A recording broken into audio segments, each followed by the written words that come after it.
Masidi ay raw Atoiba Thongba o haye raw Atoiba Thongba ngayong bondalay ne khajing lay asif lay कांगास लई अरे 2-3 ला लेगा तो फिर हो गया यार किलो में हम लोग 5 किलो लेते हैं ना 4.5 किलो ही आता है क्या बोलो 150 रुपये हलवा 150 हाँ आधा किलो चाहिए एक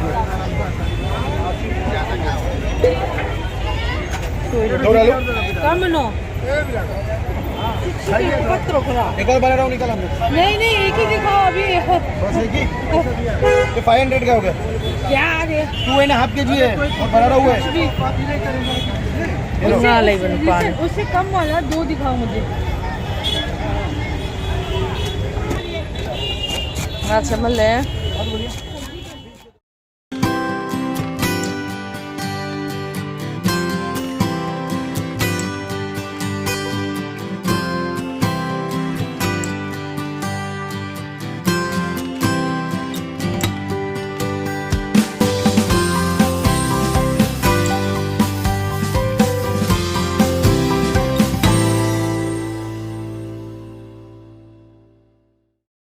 Saya ngado khuyna yumda mo sem sadana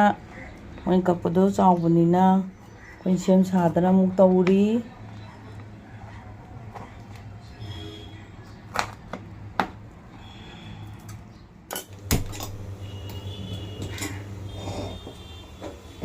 ai nga thongjarage nga thongbai machan se leijare sida maroi mara ne maroi nakupi ne adagi maroi khoigi napakpi akangba ne sina hawai thak moro tekpa umoro tespata ngari khara yeijage sina hingmethi adai sina machu laire sina maroi kanone maru mara khoida subane si tawraga ai thongjarage ai thau heijarage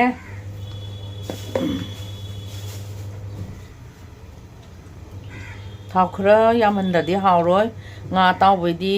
nga tawbagi nate nga toibani nga toiba se thongbira o haiba adogine aina thongjadori se thau yamdradi hauteba nga sisu atoiba sisu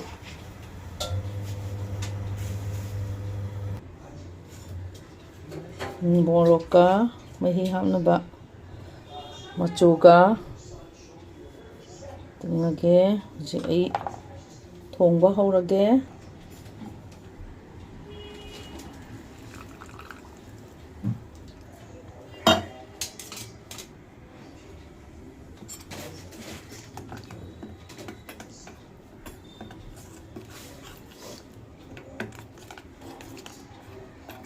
ngorok saka sahalenge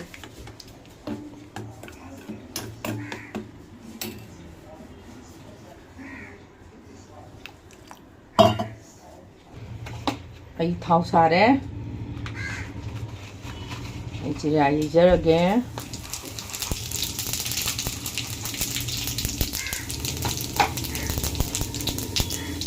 ngari yijare ini morok ngba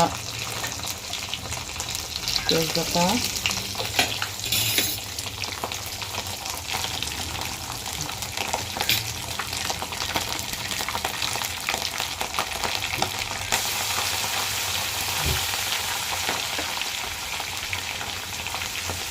jadi kau de siar ro nadi salu kan order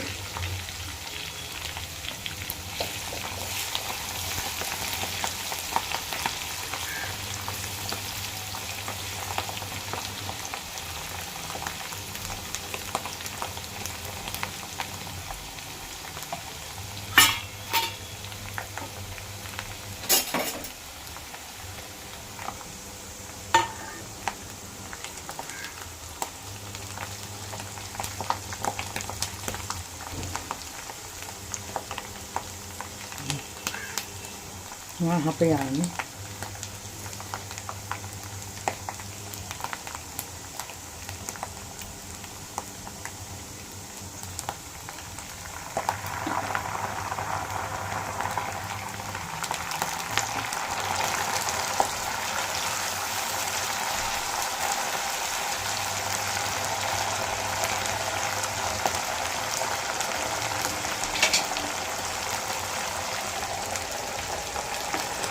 ꯉꯥ ꯍꯥꯞꯆꯔꯒꯦ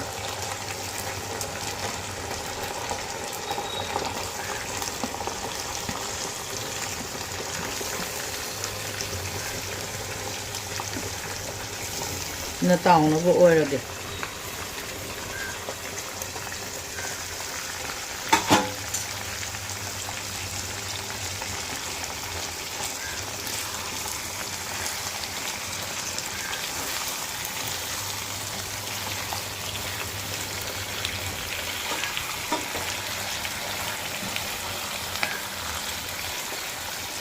ꯁꯤ ꯑꯩꯈꯣꯏꯒꯤꯅꯦ ꯉꯥꯁꯦ ꯐꯖꯅꯅꯦ ꯁꯤ ꯊꯥꯗꯕꯁꯤꯗ ꯑꯣꯠꯄꯤꯍꯧꯕ ꯉꯥ ꯑꯇꯣꯏꯕꯁꯦ ꯌꯥꯝꯅ ꯑꯣꯠꯂꯗꯤꯅꯦ ꯇꯣꯏꯒꯤꯌꯦꯕ ꯑꯗꯨꯒ ꯑꯩꯈꯣꯏꯒꯤ ꯐꯖꯅ ꯑꯣꯠꯄꯤꯍꯧꯔꯕ ꯑꯗꯨꯒ ꯃꯩꯁꯤ ꯌꯥꯝꯗꯤ ꯑꯩꯈꯣꯏꯒꯤ ꯉꯥꯏꯍꯥꯛꯇꯤ ꯍꯥꯏ ꯑꯣꯏꯔꯦꯗꯅꯀꯣ ꯑꯗꯨꯒ ꯁꯤꯝꯗ ꯊꯝꯕꯤꯌꯣꯕ ꯑꯩꯈꯣꯏꯒꯤ ꯀꯩꯒꯤꯅꯣ ꯍꯥꯏꯕꯗ ꯉꯥꯁꯦ ꯂꯣꯏꯅ ꯀꯩꯅꯣ ꯇꯧꯈꯤꯗꯅ ꯌꯥꯔꯣꯏꯕ ꯁꯤ ꯐꯖꯅ ꯑꯣꯠꯄꯤꯍꯧꯔꯣ ꯍꯥꯟꯅ ꯑꯗꯨꯒ ꯃꯁꯦ ꯁꯤꯗꯩꯗꯤ ꯑꯣꯠꯂꯦ ꯑꯣꯠꯂꯒ ꯉꯁꯥꯏꯒꯤ ꯁꯤ ꯉꯥꯏꯍꯥꯛ ꯊꯝꯃꯅꯤ ꯊꯝꯃꯒ ꯉꯥꯏꯍꯥꯛ ꯁꯤꯝꯗ ꯍꯥꯏꯐꯦꯠ ꯂꯩꯊꯔꯒ ꯊꯝꯕꯤꯕ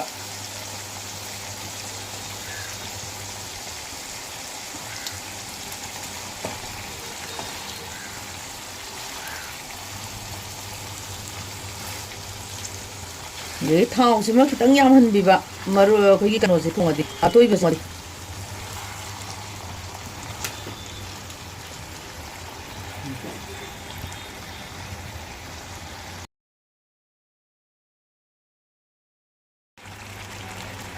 ꯐꯖꯅꯗꯤ ꯉꯧꯔꯦ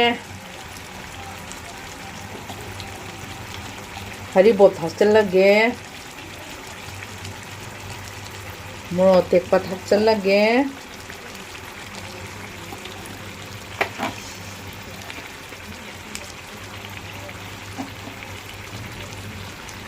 ꯎꯃꯣꯔꯣꯛꯁꯦ ꯑꯅꯤ ꯊꯥꯛꯀꯦꯅꯗꯤ ꯈꯜꯂꯤ ꯊꯥꯛꯀꯦ ꯑꯅꯤ ꯊꯥꯛꯀꯦ ꯎꯃꯣꯔꯣꯛꯁꯦ ꯊꯥꯛꯆꯔꯒꯦ ꯃꯣꯔꯣꯛ ꯆꯥꯗꯕ ꯃꯤꯅꯒꯗꯤꯀꯣ ꯄꯤꯖꯗꯣꯏꯅꯦ ꯑꯗꯣ ꯃꯣꯔꯣꯛ ꯈꯔ ꯁꯥꯔꯗꯤ ꯍꯥꯎꯇꯦꯗꯅ ꯉꯥ ꯊꯣꯡꯕꯁꯦ ꯑꯃꯨꯛꯇꯪ ꯑꯣꯠꯆꯒꯦ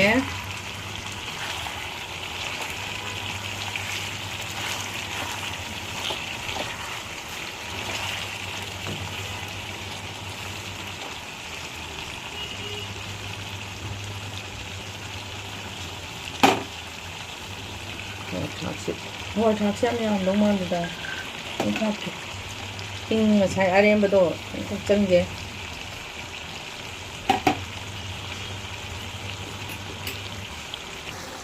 ꯃꯆꯨ ꯊꯥꯛꯆꯔꯒꯦ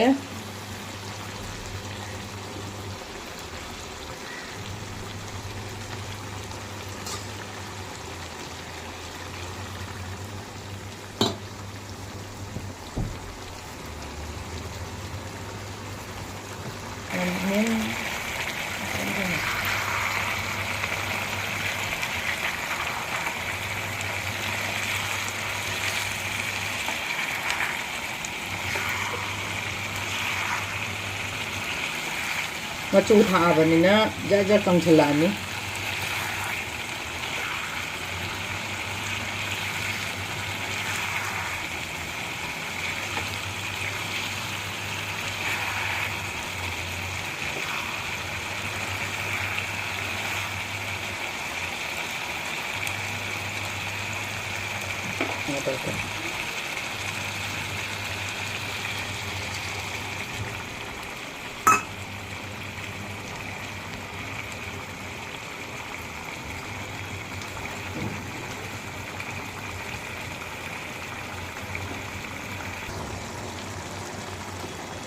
ꯃꯍꯤ ꯍꯥꯞꯄ ꯌꯥꯔꯛꯑꯅꯤ ꯈꯤꯇꯪ ꯀꯪꯖꯟꯍꯟꯒꯦ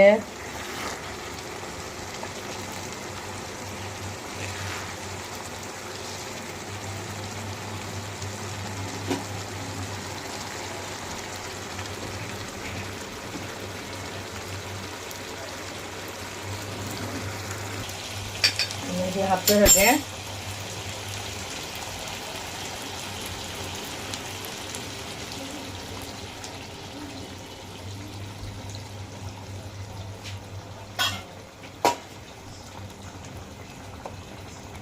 ꯈꯤꯇꯪꯒ ꯍꯥꯞꯄꯁꯤꯔ ꯈꯪꯗꯦ ꯁꯧꯕꯒ ꯀꯩꯒ ꯆꯥꯅꯅꯕ ꯉꯥꯗꯤ ꯍꯥꯎꯔꯅꯤ ꯉꯥꯁꯨ ꯐꯖꯩ ꯍꯥꯞꯈꯤꯒꯦ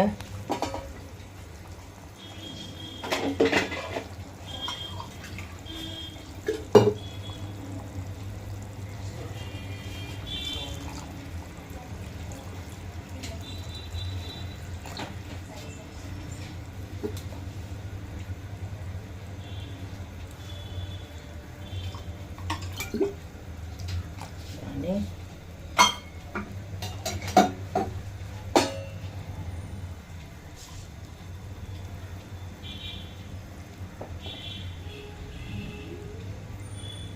yani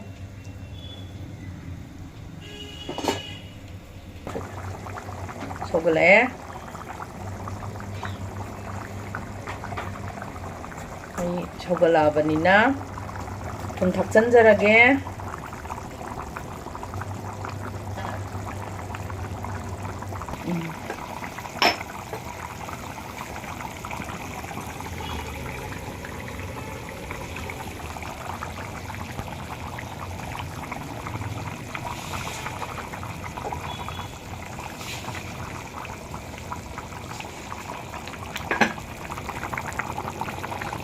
주세. 모록 맛술도 기타는 합작해.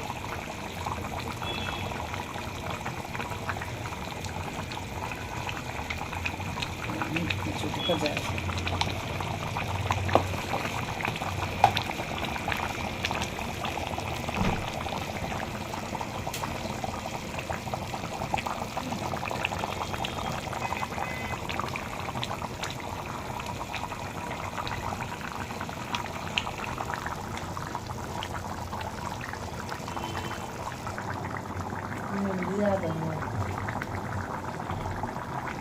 Cái phơi giờ này,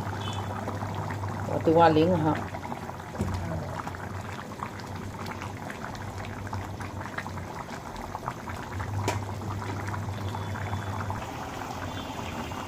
Mới sầm là đi à đâu mà? Ai xe,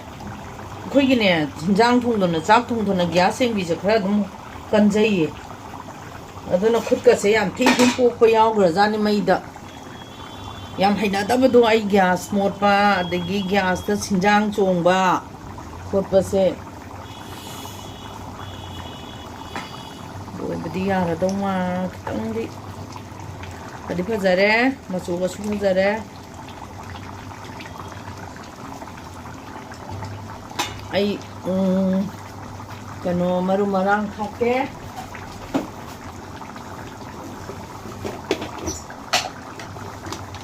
Hadigom marune, hadigom ne, jira ne, loi shure, gun maris, loi yaure, sujaba yumda.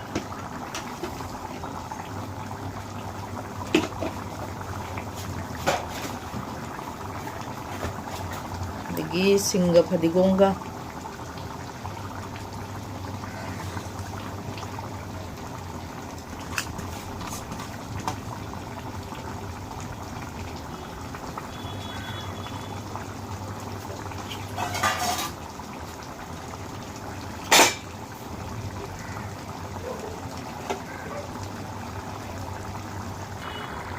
Rouh Atoiba Thongba loijare loisanjarage amekagi mathel bu nungsibiu ko amekagi mathel bu subscribe tauba kaubiganu ko like tauba share tauba kaubiganu ko loisanjarage handaki 2000 handaki chahi gi anova nga thongbane aina thongjari se ado thongbiyo hairaiba ichinau singsu Ada mahal lobiro ko matang chapata mahal tang minase ai loi sanjarage loire nga Rouh Atoiba Thongba loire chana ba taurage ai singju oi kai oi sum amet pada macha masu yaujare chana ba taurage mayam ameka ki mathel bu nungsibiyo like tawbiyo share tawbiyo subscribe tawbiyo nungsibiyo mekagi mathelbu ꯈꯨꯔꯨꯝꯖꯔꯦ ꯍꯟꯗꯛꯀꯤ ꯑꯍꯥꯟꯕ ꯆꯍꯤꯒꯤ ꯑꯍꯥꯟꯕ ꯉꯥ ꯊꯣꯡꯕꯅꯤꯀꯣ ꯃꯌꯥꯝ ꯅꯨꯡꯁꯤꯕꯤꯌꯨ ꯃꯌꯥꯝ ꯑꯃꯦꯔꯤꯀꯥꯒꯤ ꯃꯊꯦꯜꯕꯨ ꯈꯨꯔꯨꯝꯖꯔꯤ ꯃꯌꯥꯝ ꯂꯣꯏꯁꯤꯟꯖꯔꯒꯦ ꯉꯁꯤꯒꯤ ꯑꯣꯏꯅꯗꯤ ꯃꯊꯪ ꯍꯥꯞꯀꯠꯄ ꯉꯝꯕ ꯑꯣꯏꯖꯒꯦ